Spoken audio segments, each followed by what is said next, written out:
Hallelujah, praise the lord. प्रभु यीशु के मधुर और मीठे नाम में आप सबों को जय मसीह की। कलीसिया में मसीह यीशु की महिमा पीढ़ी से पीढ़ी तक होती रहे।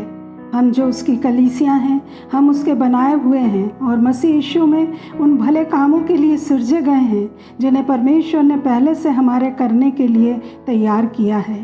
प्रकाशित वाक्य के 2 और 3 अध्याय में यीशु कलीसिया के विषय कह रहे हैं, मैं तेरे कामों को जानता हूँ।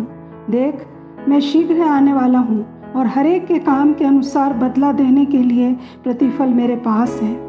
पिछले संदेशों में हमने सीखा है कि कैसे परमेश्वर पिता के अनुग्रह के द्वारा मसीही शिक्षाओं को सीखते हुए हम अपने प्रतिफल को पाने के योग्य बनते जा रहे हैं और अपनी तैयारी के अनुसार इस पृथ्वी पर रहते हुए अपने मृत्यु के पहले के जीवन में अपने कामों का प्रतिफल पा रहे हैं।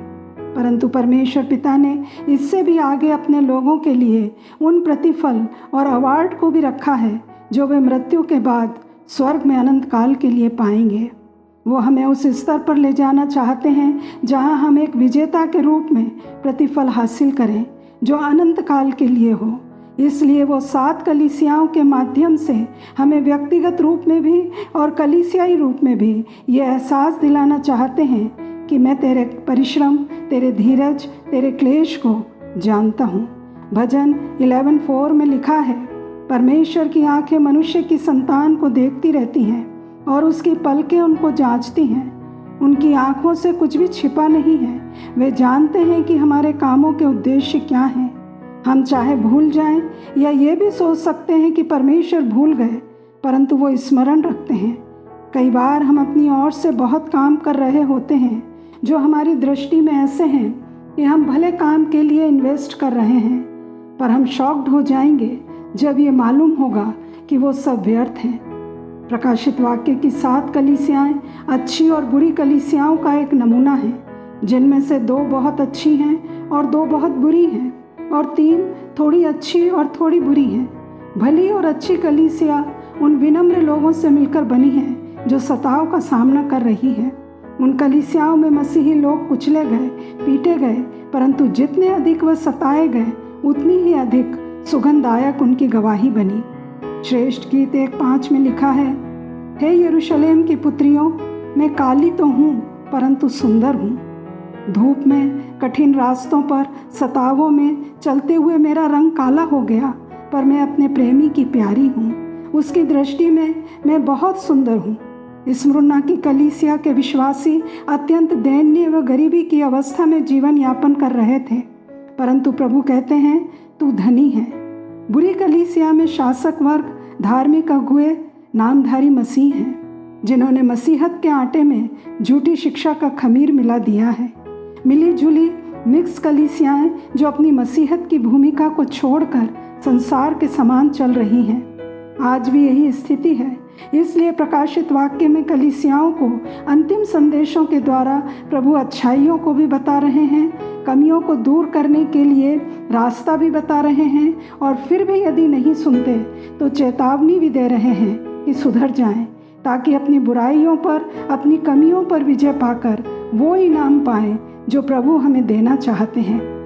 तो प्रियो, जैसा 2 कुरिन्थियों 5:9 और 10 वचन में लिखा है, चाहे हमारी मृत्यु के पहले का जीवन हो या मृत्यु के बाद का, हमारे मन की उमंग ये हो कि चाहे साथ रहें या अलग रहें, हम प्रभु को भाते रहें, क्योंकि अवश्य है कि हम सब का हाल मसीह के न्याय आसन के सामने खुल जाए कि हर एक व्यक्ति अपने अपने भले बुरे कामों का बदला जो उसने देह के द्वारा किए हों पाएं।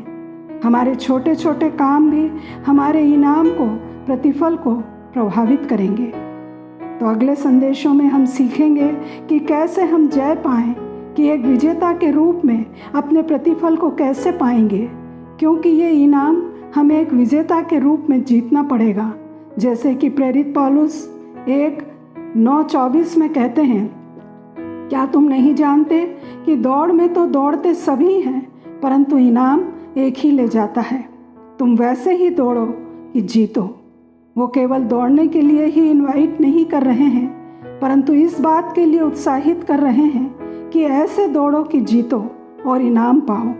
मसीह यीशु ने अपने लोगों को ऐसे ही समर्पण और ऐसे ही मिशन के लिए बुलाहट दी है।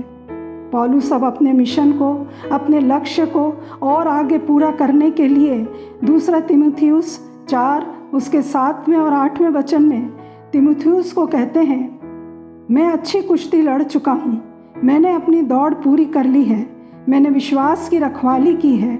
भविष्य में मेरे लिए धर्म का वह मुकुट रखा हुआ है जिसे प्रभु जो धर्मी और न्यायी है मुझे उस दिन देगा, और मुझे ही नहीं वरन उन सब को भी जो उसके प्रकट होने को प्रिय जानते हैं। यशाया भविष्यवक्ता यशाया 40:31 में कहते हैं, जो सही मिशन में बढ़ेंगे वे नया बल प्राप्त करते जाएंगे, दौड़ेंगे और श्रमित ना होंगे, चलेंगे और थकित ना होंगे। तो आइए कुलुसियों 3:23-25वें वचन के अनुसार अपने को तैयार करते रहें, जहाँ लिखा है, जो कुछ तुम करते हो तन मन से करो, ये समझकर कि मनुष्यों के लिए नहीं परंतु प्रभु के लिए करते हो, क्योंकि तुम जानते हो कि तुम्हें इसके बदले प्रभु से मीरास मिलेगी। तुम प्रभु मसीह की सेवा करते हो, क्योंकि जो भलाई करता है भलाई का फल पाएगा, जो बुरा करता है वह अपनी बुराई का फल पाएगा। वहाँ किसी का पक्षपात नहीं है। प्रभु इन वचनों के द्वारा हम सबों को आशीष दें, यीशु मसीह के नाम में, आमीन।